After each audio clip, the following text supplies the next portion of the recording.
to consider mental health treatment related to violence or to be threatened or attempted violence. Mr. Speaker, all of this is in the interest of public safety and in the interest of all Canadians. Thank you. The honourable member for Surrey Centre will have 5 minutes and 15 seconds coming to him to continue his speech when we resume debate. Statement by members. Déclaration de député. L'honorable député de La Pointe-de-l'Île. Monsieur le Président. The honourable member.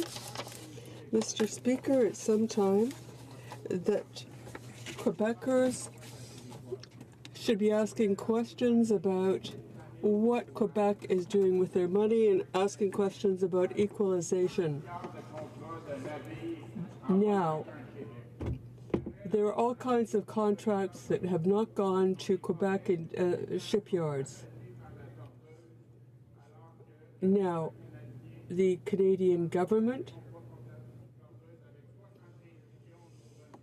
gave all kinds of millions of dollars to New Brunswick, but our farmers who have been betrayed in present negotiations are going to be fleeced again in NAFTA. Why does Quebec have to spend $3 billion so that Newfoundland can compete with Quebec? We need a true balance between Quebec and the federal government. What number are you? One. Oh, you already did it. Sorry, I went blind. Speaker, we on this side of the House will always stand in defense of the Charter and the rule of law.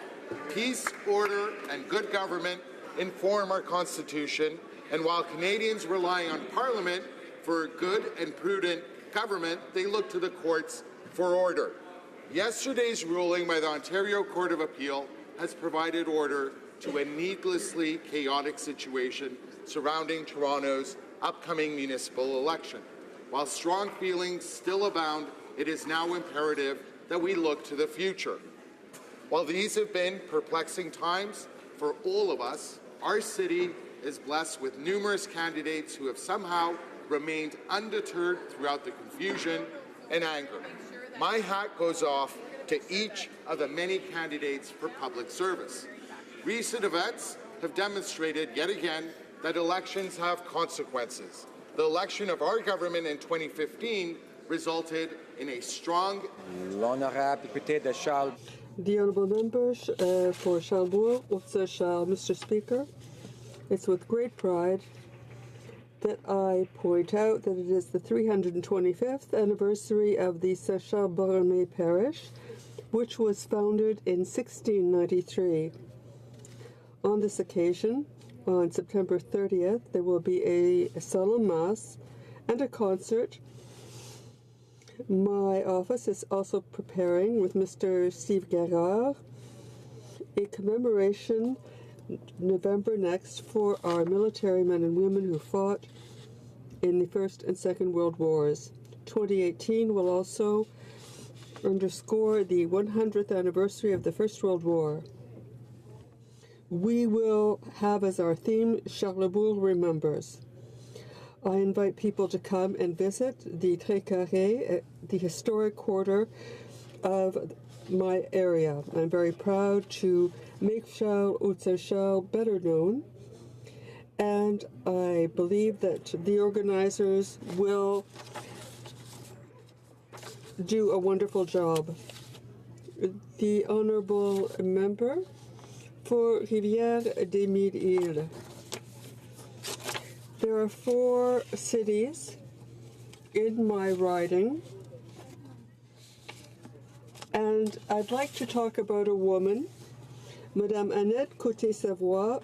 I'd like to congratulate her on her 108th birthday. And you heard that right, 108.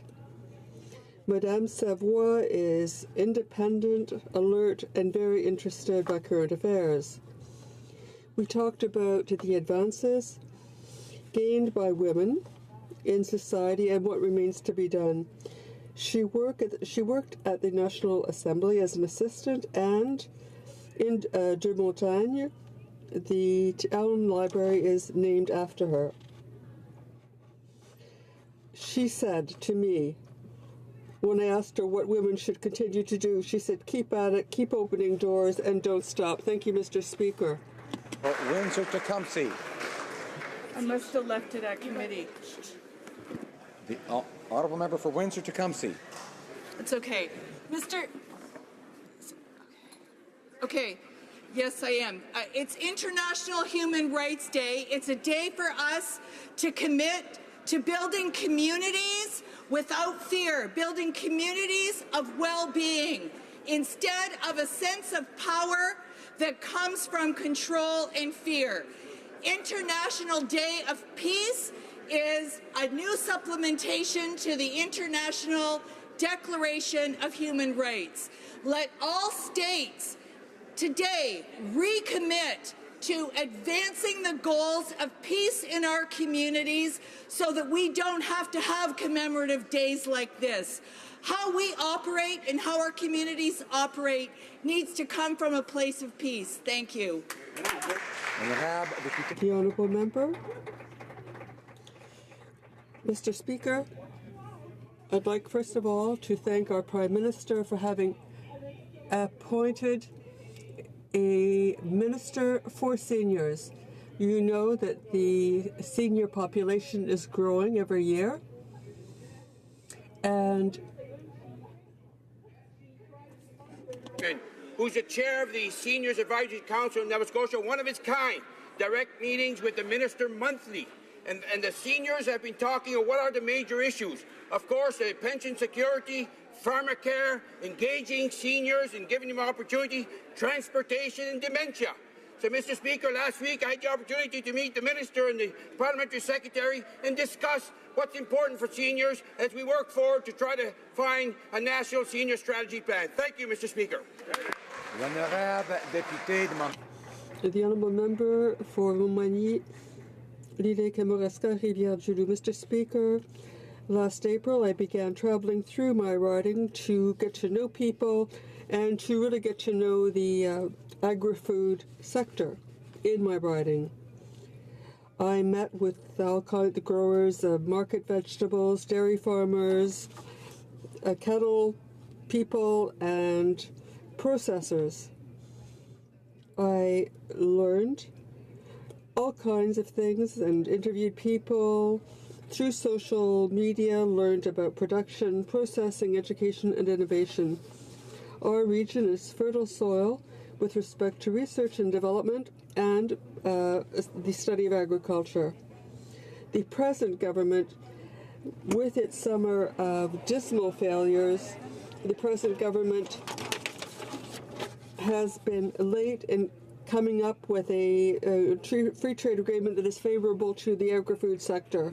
But we will continue to work. Thank you, Mr. Speaker. Seymour. Mr. Speaker, in British Columbia, the fastest growing segment of our population is people over the age of 65. And one of the biggest challenges is something that they often face in silence: loneliness.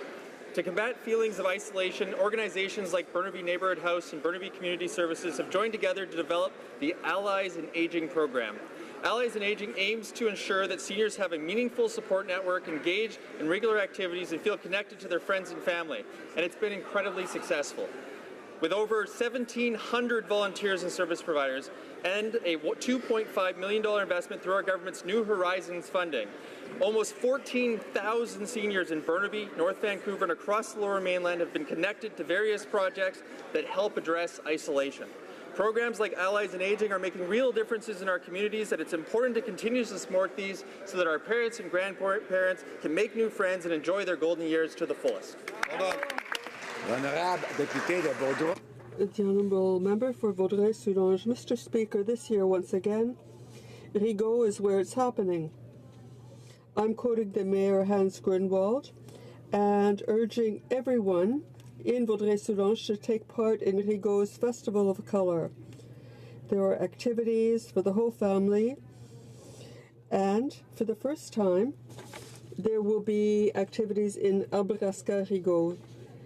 Thanks to Christiane Lévesque and the team of the City Children and adults can engage in family activities, try regional products, and admire the colors of autumn. Mr. Speaker, the natural beauty of our region and the sumptuous work of its artisans will once again be brought together in Rigaud. You're all welcome. For Elgin, Middlesex, London. Thank you, Mr. Speaker. People in my riding of Elgin, Middlesex, London are concerned with the direction of this government on almost every file. I'll begin with NAFTA. From agricultural producers to automotive manufacturers, they have lost faith in this government. Canada was left off the NAFTA negotiations for 3 months. This failure will have massive impacts on Canadians. A small craft brewery has estimated their costs will increase by $50,000 just this year. How can this business remain competitive? In Ontario, we know that the success of the Trans Mountain Pipeline is a success for all Canadians. But after 3 weeks, this government still has no real plan to get this pipeline built and Canadians back to work. To top it off, relationships with our allies and trading partners have gone up in smoke. Tense relationships with China, India, the US, and Saudi Arabia have led to big losses. We're losing doctors, students, and many potential contracts are all at stake following the government's lack of diplomacy. 2018 will be remembered as the Prime Minister's summer of failure. Honorable député de La Salle-et-Mar-Verdun. The Honourable Member for La Salle-et-Mar-Verdun. Mr. Speaker, the Italian-Canadian community is inarguably a part of Canada's social fabric. As enemy aliens and sent over 600 men to internment camps. The lives of these men and their families were permanently damaged and businesses closed. No charges were ever laid.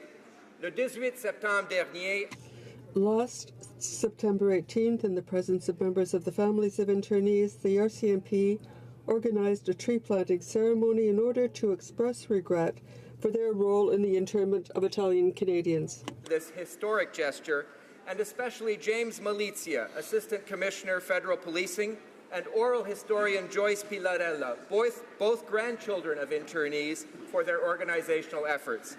Most of all, Mr. Speaker, I wish to thank the families of the internees for their resilience, their courage, and their shining embodiment of civic virtue. Grazie. The Honourable Member for Kanata Carleton. Mr. Speaker, I'm proud to stand in this place as the new Parliamentary Secretary to the Minister of Public Safety and Emergency Preparedness. Proud because I get to work supporting our everyday heroes, our police officers, firefighters, paramedics, corrections officers, security and emergency personnel who work tirelessly every day to protect, serve, and help Canadians. They've dedicated their lives to serving others. In my own riding of Kanata Carleton, I've had the chance to regularly meet with these true professionals. We should all be thankful for their selfless service to others. And I know, Mr. Speaker, that first responders will be on duty in Carp this weekend at the 155th Carp Fair, the best little fair in Canada. They'll be there, ready to help if needed. I invite everyone to come out and enjoy the fair, take the time to meet and to thank these true community heroes. Thank you, Mr. The Honourable Member for Beauport, Côte-de-Beaupré, l'Île d'Orléans, Charleroi. Mr. Speaker, what a fine summer we've had. Warmth and cheerful moods, but it didn't last long. It signaled the end of sunny ways, and it was a summer of failure and broken promises. The G7. Everyone would have saluted a memorable meeting with economic spin-offs, but no. Several economic interveners in my riding talked about paying for the legacy of cellular towers that don't work, a failure. Free trade. A month ago, it wasn't necessary, it seemed, to have an emergency debate at the request of my leader. Now the Prime Minister thinks it's important. We were ready to come back, they weren't. Failure. The elastic ethics of this government, which is bringing in rules and never learns from its errors, a failure. The Honourable Member? The Honourable Member for Laurentides-Laval. Mr. Speaker,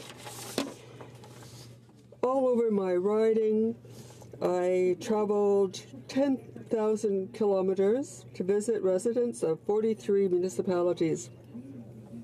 I took part in helping young people learn about aviation. I met with about 100 employers, community organizations, and students who benefited from Summer Jobs Canada. And I went to various volunteer events and festivals. I often say that I have the best job in the world because it allows me to get to know people. And that's what makes my region such a unique one. Without any doubt, I can say loud and clear that Laurentides-Labelle is the most beautiful riding in Canada. Yes. Mr. Speaker, this summer I had the opportunity to see Saskatoon residents doing their part to live sustainably. I joined Holly Ann Knott and Jim Spinney as they celebrated the certification of their passive house, the first home in the Canadian prairies to meet these standards. They're not alone. Mike Nethmith and his partner Shannon Dick are moving into the newest sustainable housing complex, meeting passive house standards in my riding, Radius Co-Housing. I also attended the launch of Canada's first 100% solar-powered electric vehicle available for anyone to use through the Saskatoon Car Share Co-op. The Saskatoon Environmental Society Solar Cooperative has installed the solar panels that will provide renewable energy to the Saskatoon grid, powering these vehicles. This Canadian first was possible because of great partners like the YWCA Saskatoon, Sun Country Highway, Saskatchewan Research Council, the Saskatoon Light and Power, Findy Credit Union, and many more. I ask all members of this House to join me in celebrating these incredible efforts towards a sustainable future. Thank you. Honourable Member for Edmonton Riverbend. Mr. Speaker, it's been a summer of total failure for this Prime Minister. First, Canada's Infrastructure Bank, which costs taxpayers billions of dollars a year, announced its very first project. Turns out, the funding for the project was one Liberals announced months ago, but decided to reclassify under the Infrastructure Bank to make it look like this boondoggle isn't a waste of taxpayer money. They then tried to cover up their failures, particularly the failures from the member from Edmonton Mill Woods, by having the Prime Minister himself re-announce major infrastructure funding to make it look like things are getting done. But they only appear to be getting done if you live in a Liberal riding. The media reported yesterday that the Liberals went on a summer of failure tour and pledged $43 billion in funding, but mostly in Liberal-held ridings. Mr. Speaker, that Prime Minister talks about fairness for everyone, but his actions and the actions of this Liberal government prove they only want to help Canadians who agree with them. Honourable Member for New Brunswick Southwest. Mr. Speaker, as a member of the Standing Committee on International Trade, and in these uncertain times with NAFTA negotiations, I cannot think of a better time to share a story of friendship between two nations. In Canada's chocolate town, St. Stephen, in my riding of New Brunswick Southwest, I have been honored to participate in Hands Across the Border, an opening ceremony for the International Homecoming Festival, a long-standing festival of 45 years, celebrated with the city of Calais, Maine, in the United States. To open the ceremony, customs officers closed traffic lanes on the bridge that spans the St. Croix River between St. Stephen, New Brunswick, and Calais, Maine.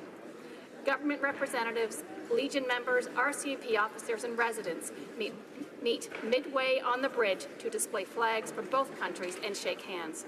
But this is not an ordinary handshake. This symbolic handshake signifies the importance of friendship, solidarity, goodwill, and good faith between two communities and two countries, Canada and the United States. Thank you.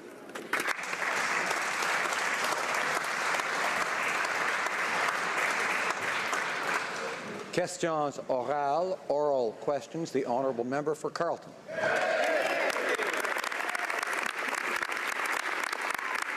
N'est-il pas ironique? Is it not ironic that the Prime Minister, for purely electoral reasons, claims to be strong and taking a hard line on NAFTA at the same time that he's giving Donald Trump everything he wants?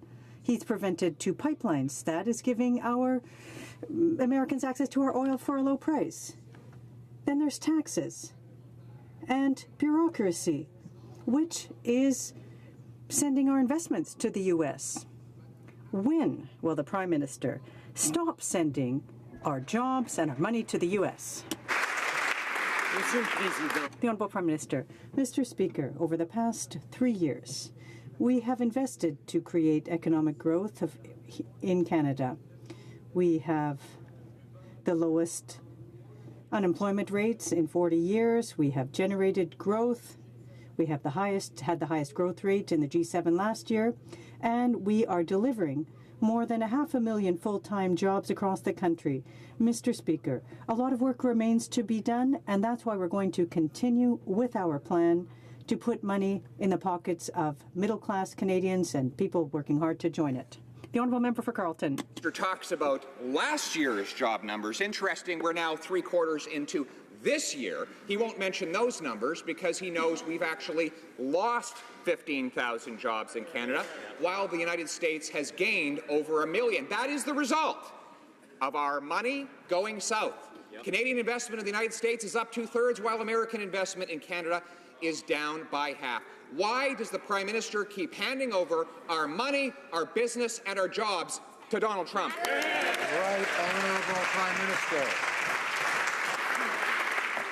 Mr. Speaker, we know that the Conservatives had an approach on the economy for 10 years that consisted of giving tax breaks and benefits to the wealthiest in the hopes that it would grow the economy. Canadians made the opposite choice in 2015. They knew that giving a tax cut to the middle class while raising taxes on the wealthiest 1% was the path to go. And that's exactly what we did. The Conservatives voted against the middle class tax break. The Conservatives voted to continue to give benefits to the wealthiest. We know that investing in the middle class is the way to grow the economy. Honourable Member for Carleton. Well, Mr. Speaker, the reality is that the wealthiest 1% actually paid $4.5 billion less in tax after the Liberal policies came into effect. But the question was about why this Prime Minister, while beating his chest and putting on a big dramatic performance, keeps handing over to Donald Trump everything the U.S. President asked for. He blocked our pipelines, giving Trump our oil on the cheap. He's raised our taxes, which is sending Canadian investment south of the border. When will he actually stand up for Canada in fact, rather than just in dramatic performance? Honourable Prime Minister. Mr. Speaker, one of the things that I've heard from Canadians from coast to coast to coast over the course of this past summer, but indeed throughout the year, is the fact that they understand that Canadians are united in standing up for our values, our interests, and standing with our workers. It's a shame that the Conservatives are choosing to play politics on relations with the United States, but we are going to continue to stand up for Canadian interests, defend our jobs, and make sure we are growing our economy in ways that benefit everyone. That's perhaps not what the Conservatives want to do, but that's what we shall do on this side. Order. The Honourable Member for Barrie Innisfil. Christopher Garnier killed police officer Catherine Campbell in Truro, Nova Scotia, and was found guilty of murder. He said committing the murder gave him PTSD. Garnier never served a day of his life in Canadian military, yet the Prime Minister stood in this House yesterday and justified Veterans Affairs paying for Garnier's benefits, saying, when a man or woman serves in Canada's armed forces or in the RCMP, their whole family serves with them. Mr. Speaker, does the Prime Minister actually believe that Chris Garnier should be receiving benefits from Veterans Affairs? Honourable Prime Minister. Once again, Mr. Speaker, we see that the Conservatives just don't get it when it comes to caring for our veterans or the members of our RCMP. They nickeled and dimed those veterans. They cut veterans' offices, they cut benefits, and they wrap themselves in the flag every chance they get. We're taking a serious approach that actually does ensure that we are supporting the families of those serving officers, because we know that an entire family serves alongside an officer, a serving member. When it comes to this particular tragic, terrible case, we will... Honourable Member for Barrie Innisfil. Mr. Speaker, we're talking about a decision by the Liberal government to pay for the benefits of a convicted killer with money from Veterans Affairs when he's never served a single minute in Canada's military. If a serving member is found guilty of murder and dishonorably discharged, they and their family would lose all their benefits. For the sake of all those who served honorably and continue to fight Veterans Affairs for the benefits they earned, will the Prime Minister commit today to stop paying the benefits of this cop killer? Right Honourable Prime Minister. Mr. Speaker, we see once again that there is nothing the Conservatives won't stoop to play politics with tragedies. I will not answer that question.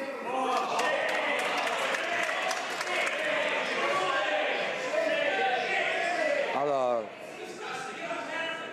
order. Order.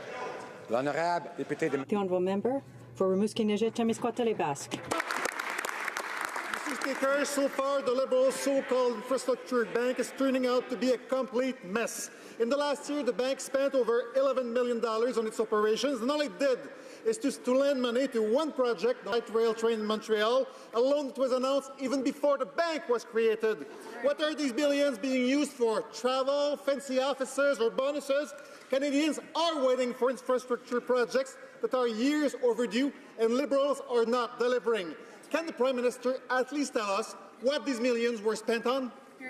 Right Honourable Prime Minister. Mr. Speaker, we know that investing in infrastructure is one of the best ways of creating economic growth in the short term while preparing our economy and creating opportunities for the long term. Indeed, that's a choice we made to present to Canadians in the 2015 election, knowing that we were going to invest in communities, invest in their futures. The NDP made a very different choice. They picked the Conservative path of using cuts to balance the budget at all costs. We will continue to invest in infrastructure, invest in investments in our communities to benefit Canadians now and well into the future. The honourable member for... It might be interesting if it was indeed true, but the fact is, Mr. Speaker, the Infrastructure Bank CEO actually said it might take up to 18 months before it starts any other project. All the bank did in this case was to take $1.8 million in government money and give it to the Caisse de dépôt et placement. That's it. And last month, the parliamentary budget officer actually said that close to $4 billion in budgeted infrastructure investments will be delayed to later years. Communities need funding now, not years from now. What are the Liberals waiting for? The Right Honourable Prime Minister. Mr. Speaker, we have flowed billions of dollars to communities across this country for real investments now that are making a difference in people's lives, while at the same time we establish new and innovative ways to deliver the infrastructure that Canadians need over the medium and long term as well. We know that the infrastructure deficit in this country left by the previous government and governments before that needed to be turned around. That's the choice we made. We presented it to Canadians in 2015. We are delivering on our commitment to invest in communities right across the country in stronger and new ways. Honourable député de Saint-Hyacinthe. The honourable member for Saint-Hyacinthe-Bagotte. Mr. Speaker, Liberals keep repeating that the objective of the Infrastructure Bank was to do more. The bank has requested some $6 million from the government to cover operating expenses with one infrastructure project. One project. Where's taxpayers' money going? After 3 years of inaction, municipalities and small municipalities are calling for investments now. How can the minister justify those expenditures? The Right Honourable Prime Minister. Mr. Speaker, the NDP made a different choice in the last election. We decided to invest in our communities through infrastructure to help them for the future. They wanted to balance the budget at all costs through cuts. That wasn't our approach. We will continue to invest in municipalities across the country, including small municipalities that have billions earmarked for them, because we know that investing in infrastructure helps Canadians now and in the future. The honourable member for Saint-Hyacinthe-Bagotte. Our public infrastructure needed money 3 years ago, not after the next election. 3 years ago. People continue to try to avoid potholes. They're driving on bridges that might well collapse. Where's taxpayers' money going? People don't want it to go to Liberal friends, to millionaires on Bay Street or Wall Street. What good did it do to put money in the infrastructure bank? That's what municipalities in my riding are asking. The Right Honourable Prime Minister. Mr. Speaker, again, 3 years ago, the NDP had nothing to offer in terms of infrastructure for Canadians because they preferred to follow the conservative economic model. In this party, in the Liberal Party, we chose to invest concretely in communities for the future of Canadians, and that's exactly what we did. For the past 3 years, billions of dollars have gone to our communities across the country, and there is more to do. Yes, we are continuing to invest because we know in the future that we need jobs, we need economic growth, and we need to help the middle class, and that's what we're doing. The Honourable Member for Chicoutimi-Le-Fjord. Mr. Speaker, a recent internal report from the Department of Defence concluded that the Royal Canadian Air Force is short 275 pilots. Now, of course, it's difficult to proceed when pilots at CFB Bagotville question the safety of their own aircraft. The Liberal government is planning to buy 25 obsolete Australian aircraft, including 7 that will be used to keep the other 18 in the sky. That's pretty amateur, Mr. Speaker. What kind of strategy are they going to cook up to try to attract more pilots? Thanks, Speaker. The Honourable Minister. A decade of concerted cuts, our government is making landmark investments into the Canadian Armed Forces.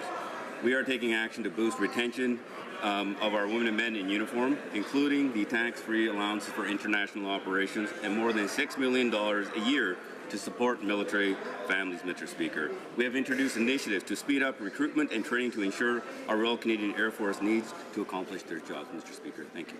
The Honourable Member for Charlebourg-Saint-Charles.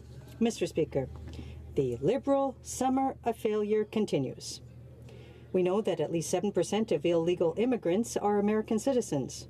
We also learned that only a small handful of illegal migrants have been deported. And no one believes that these thousands of American citizens meet the immigration criteria as refugees in Canada. Quebecers and Canadians are questioning the lack of seriousness by the Prime Minister. They aren't refugees. We have a plan. Where is their plan? The Honourable Minister, contrary to the Harbour Conservatives, we make decisions that are based on evidence and proof. Data shows that the number of interceptions at the border are higher than over last year. The Harbour Conservatives wanted to politicize the issue by instilling fear and providing misinformation, Mr. Speaker. It's hard to understand given that they're the ones that left in place a chronically underfunded system with major shortcomings. The government will continue to apply the rules surrounding immigration. The Honourable Member for Charlebourg.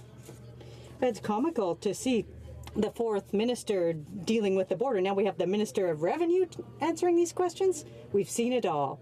Now, there's some 30,000 since that famous tweet. 65% have legal status in the U.S., but the Prime Minister said, no, come here, come here. And we just want to know if we can send back people who are not eligible for refugee status here. That's all we want to know. We have a plan. Where's their plan? The Honourable Minister for National Revenue. We have a plan, Mr. Speaker. Our plan is to collaborate with the provincial and municipal governments in order to manage applications for asylum with compassion in accordance with international law and Canada's humanitarian values. When they were in power, they cut some $400 million, Mr. Speaker, to the CBSA. That's not the right approach. And we have nothing to learn from the Conservatives opposite, Mr. Speaker. The Honourable Member, order. Hello. Member for Markham Unionville. Thank you, Mr. Speaker. Our borders are under significant pressure. Over 30,000 illegal border crossers have crossed into Canada in the last 2 years. These illegal crossers put a huge pressure on taxpayers and cause delays and backlogs for those who play by the rules.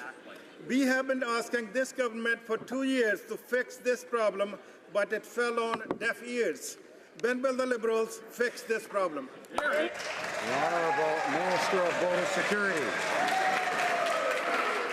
Mr. Speaker, I think it's very important to add some facts into this discussion.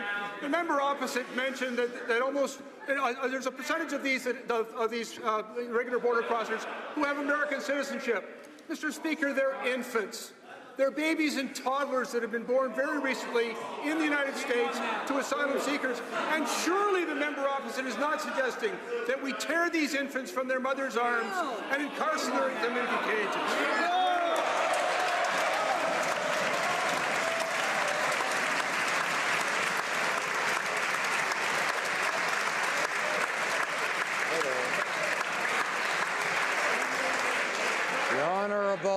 Order. The Honourable Member for Calgary-Nose Hill. You know, Mr. Speaker, I would love to have a debate about the integrity and the well-functioning of our immigration system. What just came out of the minister's mouth was beyond reproach, Mr. Speaker. We should be trying to come up with a solution to bring back the integrity of our asylum claim system. Will the minister apologize for the rhetoric and hyperbole that he just put forward in this House of Commons? And will he close the loophole in Canada's Safe Third Country Agreement?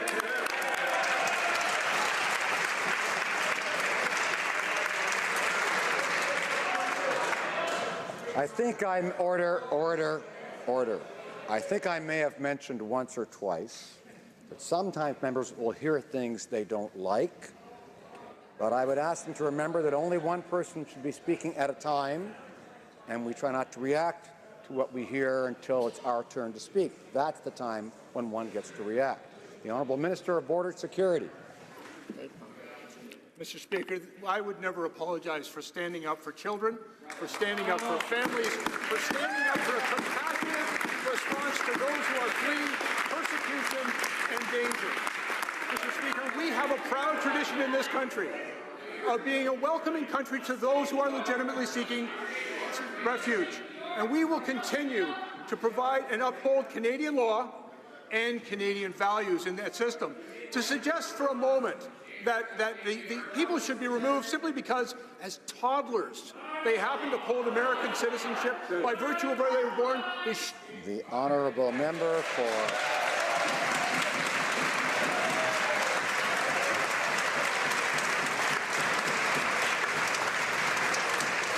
Honourable Member for Calgary-Nose Hill. Minister talks about standing up for the rights of victims.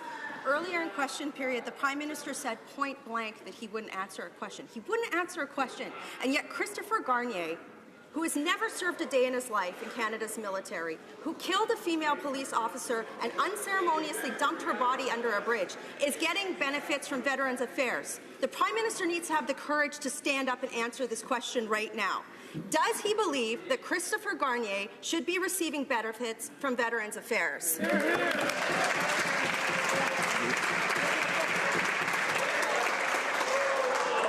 Honourable Minister of Veterans Affairs.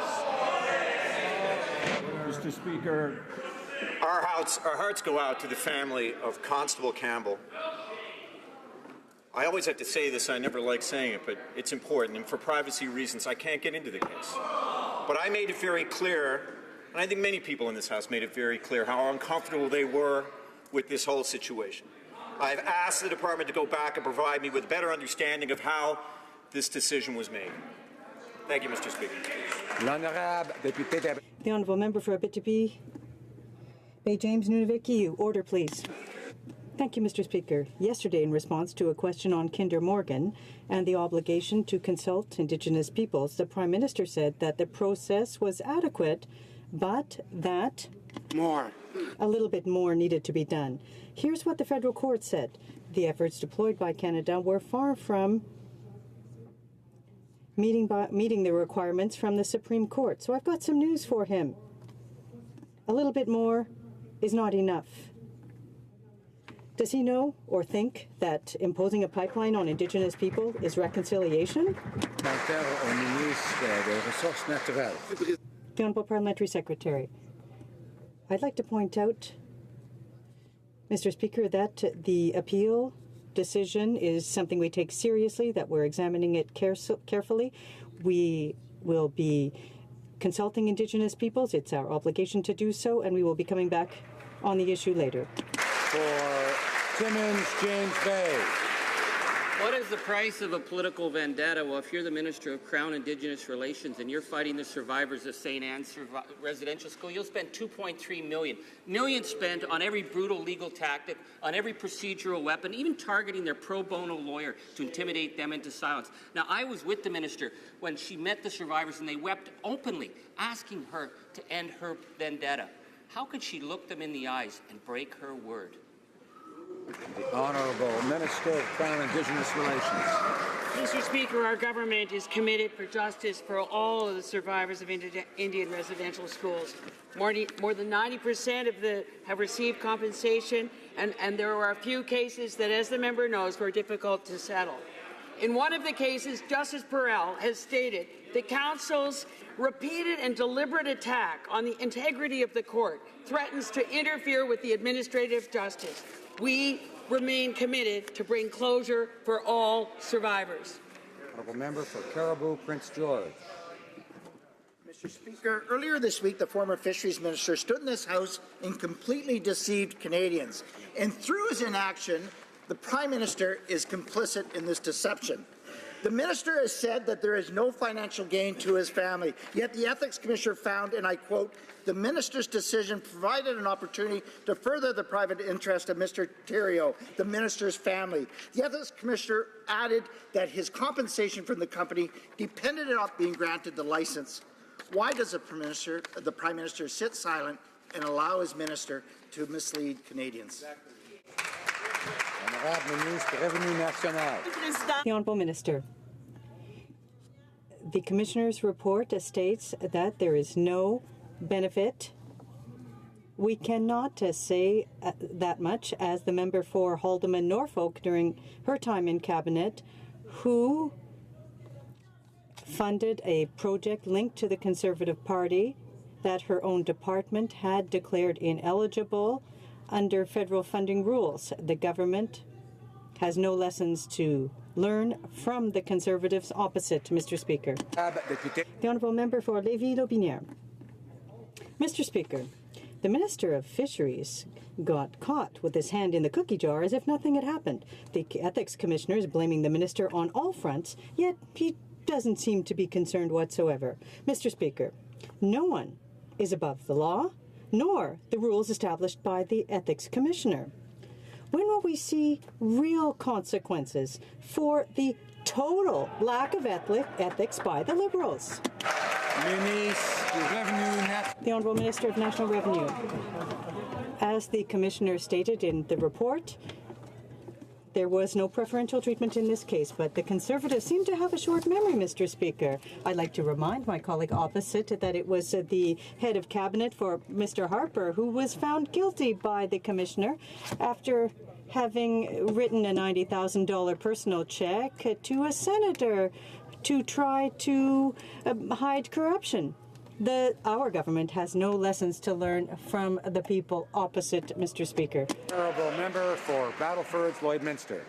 Mr. Speaker, this summer the Prime Minister admitted that his carbon tax would harm Canadian business when he cut a special deal for large companies. Yet he still is forcing small businesses and Canadian families to pay this unfair tax. And he continues to ignore the concerns of my province by rejecting a Made in Saskatchewan plan to address climate change. The carbon tax kills jobs, makes life more expensive for families, and does nothing for the environment. Will the Prime Minister now admit that his entire carbon tax scheme is a failure? The Honourable Parliamentary Secretary. Thank you, Mr. Speaker. We got elected on a commitment to protect the environment and grow the economy at the same time. I note that just last night, the National Post is reporting that even Stephen Harper, former Director of Policy, is indicating that our government's plan is going to provide a net benefit to Canadian families. It is disappointing and the extreme that the member opposite would dip into the pockets of her constituents so they can make pollution free again.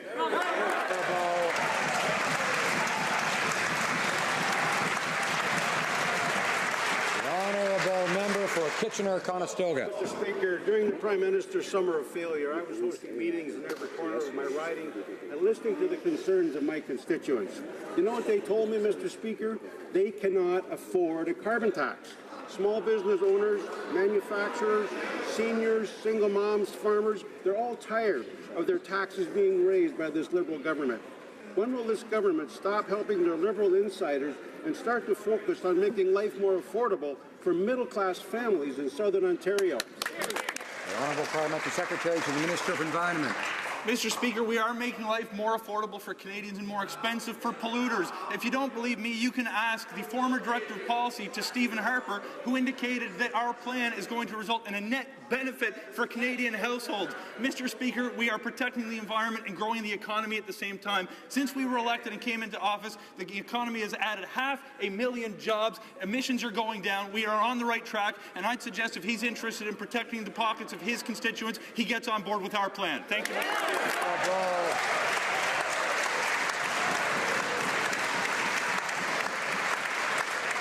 Honourable member for Skeena-Bulkley Valley. Speaker, almost 1 million kilometers of oil pipeline crisscross this country, going through virtually every town and city. And last year we saw a 41% increase in pipeline spills. For BC, it was the worst year in a decade. Now we learn in a shocking new report from the NEB admitting that they learned about hundreds of faulty pipeline parts 3 years ago. These parts will, quote, expand or break under pressure. A simple question for this Liberal government: when will all the faulty pipeline parts be replaced? And do they even know if any of them exist in that wonderful 65-year-old leaky pipeline they bought on our behalf? Honourable Parliamentary Secretary to the Minister of Natural Resources. Mr. Speaker, getting resources to market is a fundamental responsibility of any government, but that must be done with the highest regard for safety and the protection of the environment. The 2016 Pipeline Safety Act that we brought in strengthens Canada's pipeline safety system. We've also invested $17.4 million to the National Energy Board to enhance pipeline oversight and monitoring activities. We promised Canadians we would restore trust in our regulatory processes. This is a step to ensure Canada maintains the highest safety standards for federally regulated pipelines. Thank you. Honourable member for Rosemont-la-Petite-Patrie. Well, it's like Groundhog Day. The leader of the Conservatives is begging the Liberal leader to bring back Energy East, even though a majority of Quebecers are very opposed to this pipeline project. Why listen to people and protect our rivers when you could be funded by your oil executive buddies? It's amazing how similar these two are. They look like Tweedledee and Tweedledum. Can the Prime Minister commit here and now to never bring back the Energy East proposal, which makes no sense? Yes or no? Honourable Parliamentary Secretary. Mr. Speaker, our government believes in this sector and believes that it is a source of middle-class jobs. TransCanada made an operational decision. It's up to them to decide what steps they're going to take. Our position has not changed. We use the same procedure to evaluate Energy East as we used to evaluate other major projects. Thank you. For Kitchener South, Hespler. Mr. Speaker, family reunification is a priority for this Liberal government. Under the Conservative mismanagement, we saw Canadians wait years in ballooning backlogs to reunite with their wives, husbands, parents, and grandparents. In my riding of Kitchener South, Hespler, I have seen over the past years great progress in reducing these Conservative backlogs. Can the Minister inform this House of our recent changes to the Parents and Grandparents Program?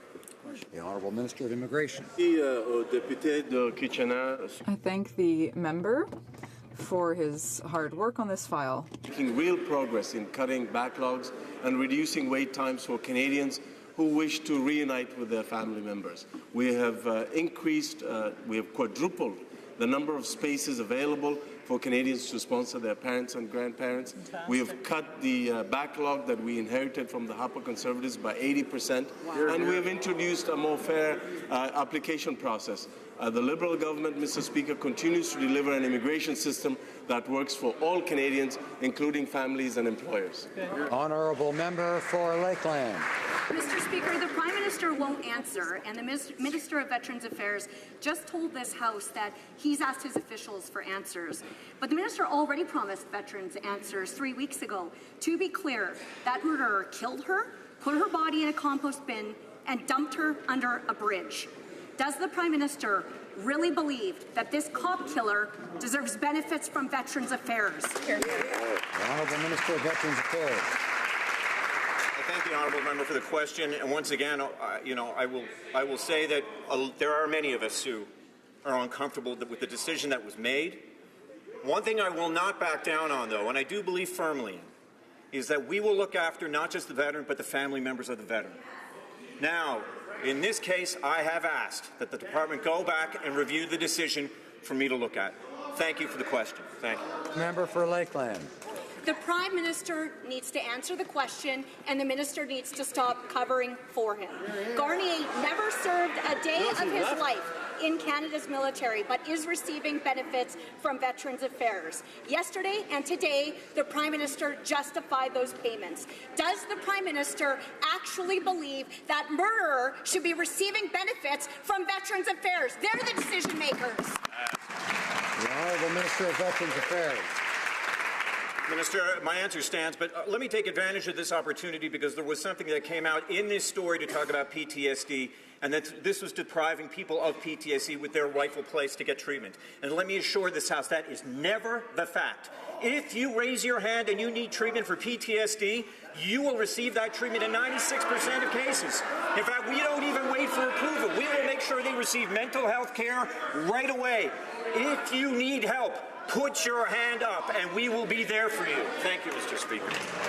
The Honourable Member for Haliburton, Kawartha Lakes, Brock. Thank you very much, Mr. Speaker. To the Minister, Christopher Garnier claims he got PTSD because he killed a police officer. That's the issue here, Mr. Speaker. Now, again, the Prime Minister continues to dodge the question. Veterans Affairs gave benefits to that convicted cop killer.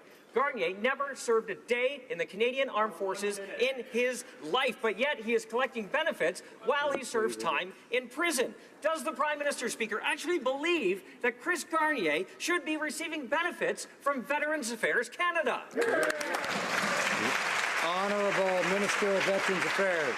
Speaker, I'm not going to take this any further other than to say there are privacy issues around this case, and I don't want to take it any further. Thank you, Mr. Speaker. The Honourable Member for Oshawa. Order. Mr. Speaker, Christopher Garnier, he brutally killed police officer Catherine Campbell in Truro, Nova Scotia. He was found guilty of murder. He never served a day of his life in Canada's military. Yet the Prime Minister, the leader of our country, keeps justifying Veterans Affairs paying for Garnier's benefits. Mr. Speaker, this is sickening. Does this Prime Minister actually believe that Chris Garnier should be receiving benefits from Veterans Affairs? Please do what's right. The Honourable Minister of Veterans Affairs. I thank the honourable member for his question, and once again, I have asked my officials to go back to review the judgment and to come back to me with that review. Thank you very much for the question. The Honourable Deputy. The Honourable Member for Laurier-Sainte-Marie. Mr. Speaker, the Prime Minister says that his government will always defend Canadian values and human rights abroad. And a recent Ipsos poll indicates that 4 out of 5 Canadians don't want their government to sell weapons to Saudi Arabia, specifically because of that country's human rights record. These Canadians want to know, how can the government continue to say that it defends human rights while it's selling weapons to Saudi Arabia? Thank you. The Honourable Parliamentary Secretary. Thank you, Mr. Speaker. Our government is fully committed to a stronger and more rigorous arms exports system. This is thanks to Bill C-47. As the member across the way knows, the contract for these vehicles was signed in 2014, and all of the main parties involved, including the NDP, committed to respecting it during the federal election. Canadian workers and our international partners should know that a contract with Canada is good, even beyond elections. The Honourable Member for Jonquière. Mr. Speaker, in June for the G7, the RCMP reserved 420 nights stays at a hotel in Jonquière. For nearly 100 days, the hotel's owner, Edith, has tried to get paid for the $57,000 owed to her by the government, but in vain. This is a huge sum of money for a small business. Apparently, the government did such a bad job organizing the G7 that it can't even pay its suppliers. How many other businesses are facing the same ordeal? Will the minister commit to solving this problem, to respecting the contract, and paying Lobel-Schepel? The Honourable Minister of Public Works. Mr. Speaker, I can assure you that I will look into this issue and come back to the House with the answer. Thank you. The member for Niagara West. Mr. Speaker, small businesses are being hit hard by the trade war with the United States, but the Liberals have left them out of the tariff relief fund. The conditions for businesses to qualify are ridiculous. Companies applying have to have over 200 employees and sales of over $10 million. The Liberals are leaving virtually all small business owners behind. How come the only companies that the Liberals care about are the ones that can afford high-priced lobbyists? And when will this attack on small businesses end? Honourable Parliamentary Secretary to the Minister of Economic Development. Mr. Speaker, we have put in place measures during these challenging times with our neighbour to the south to aid small businesses, to aid businesses in a variety of different industries.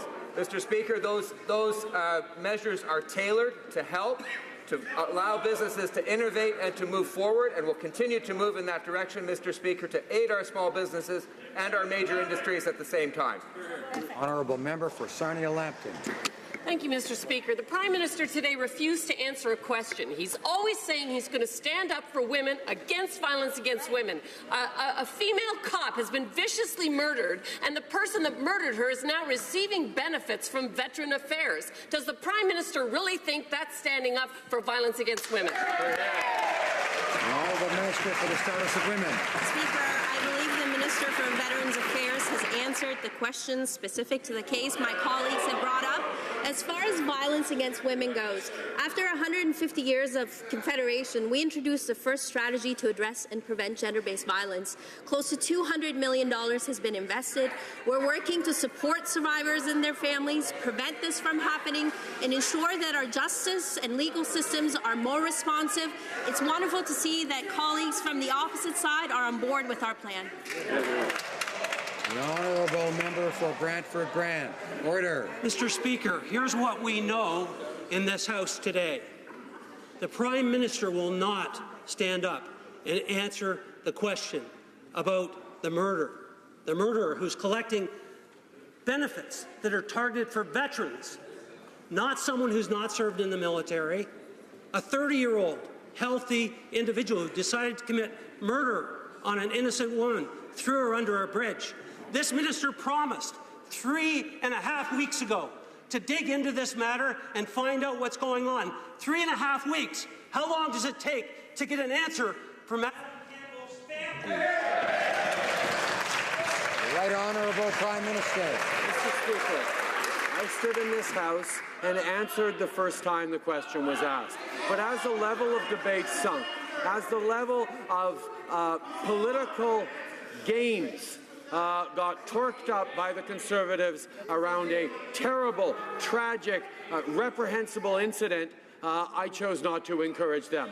Mr. Speaker, at one point Canadians are going to help the Conservatives understand that they should not play these disgusting political games the way they are doing it.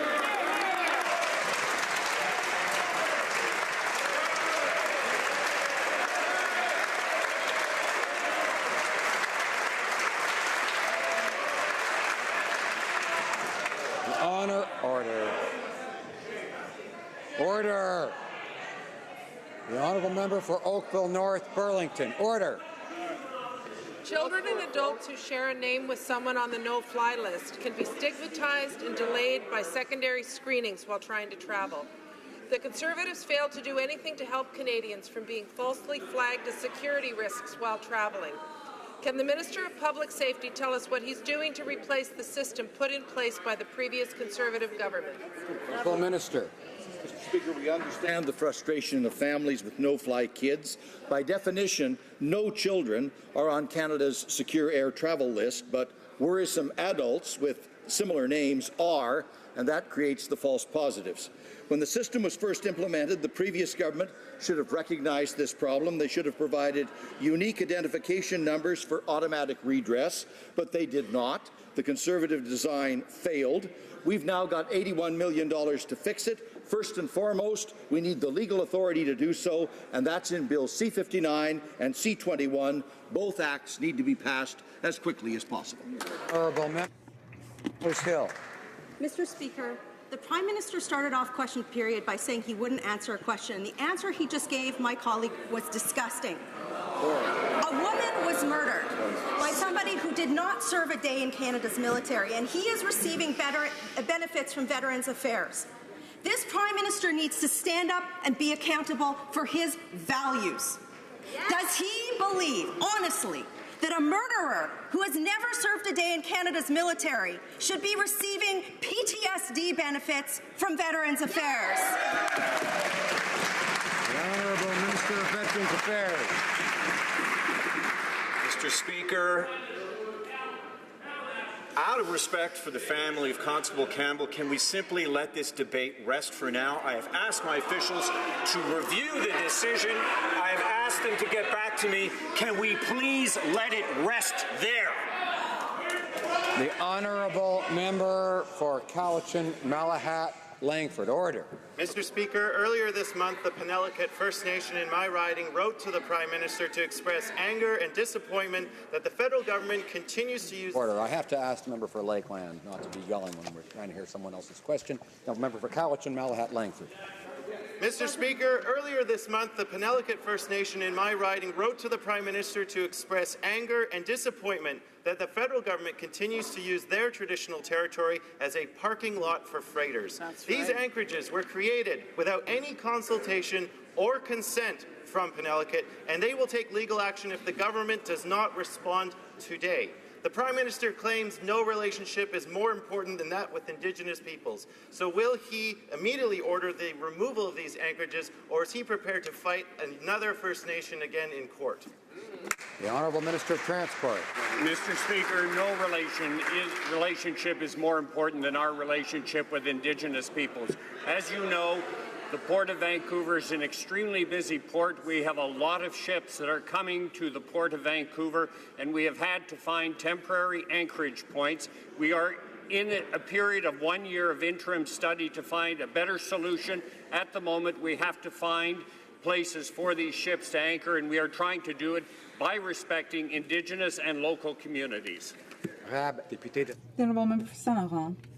Mr. Speaker, as a member of the Standing Committee on the Status of Women, I've seen how women are still disproportionately affected by economic insecurity.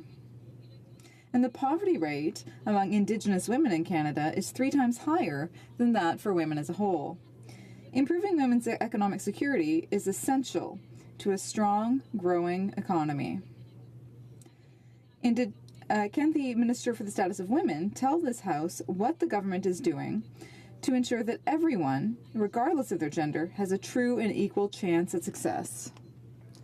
The Honourable Minister for the Status of Women. Dear colleagues, like the member from St. Laurent, our government's plan to grow the middle class and support those working hard to join it is working. That plan includes supporting and funding hundreds of organizations across the country to enhance the financial and physical security of all women, including Indigenous women. Les femmes autochtones sont... Indigenous women are strong and resilient.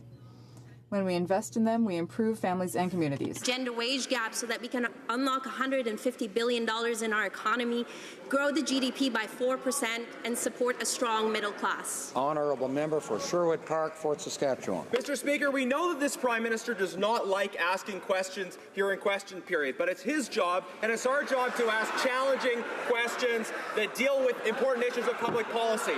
So when we ask the Prime Minister if a murderer who is not a veteran should be able to get Veterans Affairs benefits, and he says, well, you shouldn't be asking that question, that's what's disgusting, Mr. Speaker. That shows a fundamental disrespect for this place and for our job. Does the Minister of Veterans Affairs or the Prime Minister think, aside from the particulars of the case, that someone who is not a veteran should receive Veterans Affairs benefits? Should a non-veteran get the benefits? Honourable Minister of Veterans Affairs. I thank the honourable member for the question. I have asked the department to get back to me with a review of the decision. Thank you very much, Mr. Speaker. The Honourable Member for Joliette. Thank you, Mr. Speaker. The Conservatives decided to invest Quebecers' money in Muskrat Falls, and the Liberals decided to double that amount. Now we're stuck with a $14 billion white elephant. According to the Commission of Inquiry looking into cost overruns at Muskrat Falls, the project became a money pit, specifically because it was rushed through without serious study. This shows incredible negligence. Why is the government wasting Quebecers' money on a project that will just compete with Hydro-Quebec? The Honourable Parliamentary Secretary. Mr. Speaker, the government supports energy infrastructure across the country. We had loan guarantees for Newfoundland to ensure the advancement of this project. We always need to work with the provinces to make sure that large-scale projects move forward, and we will continue to work with the provinces to make sure that those projects are profitable and are advancing. The Honourable Member from Montcalm. Mr. Speaker, the Bloc has always said that Quebecers would end up paying for this project, whose goal was against Quebec's national interest. Today, the government has confirmed it. They are wasting huge amounts of money on this project. The question is, how will they ever get this money back? In an interview with the CBC, the Minister of Veterans Affairs said, "There's a lot happening behind the scenes." Can the Minister of Finance be transparent and honest with Quebecers and tell us the nature of these behind-the-scenes activities? Honourable Parliamentary Secretary. Thank you, Mr. Speaker. As I said, it's clear that we need to ensure that large-scale energy projects like Muskrat Falls are working, and we need to work with provinces to do so. We worked with Newfoundland to ensure that this project would create good jobs and would be sustainable.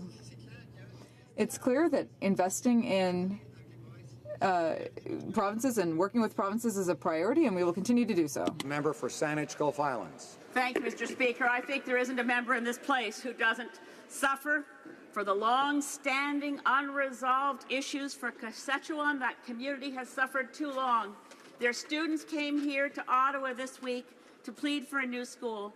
Our Minister of Indigenous Services, my question will be to the Prime Minister, but our Minister of Indigenous Services, who I must say is hardworking and compassionate, she said to that community, if your community wants to be moved, I will do everything in my power to make it possible. Will the Prime Minister make it so? Right Honourable Prime Minister. Mr. Speaker, we continue to collaborate with the Saskatchewan First Nation on their priorities. In March 2017, we signed a framework agreement with the Government of Ontario and Saskatchewan First Nation to support the health and safety of the community. This work is ongoing and includes an action plan that reflects the community's culture, priorities, and options for relocation. A site feasibility study is currently underway, and we will continue to work closely with the community on the next steps in this process. The Honourable Parliamentary Secretary for Canada-U.S. Relations is rising on a point of order. Mr. Speaker, there have been discussions amongst the parties, and if you seek it, I think you'll find unanimous consent for the following motion.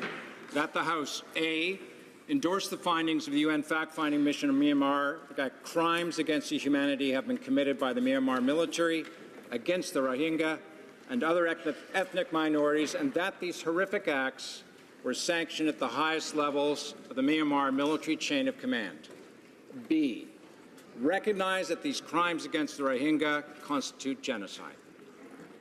C, welcome the recent addition of the International Criminal Court that has jurisdiction over the forced deportation of members of the Rohingya people from Myanmar to Bangladesh.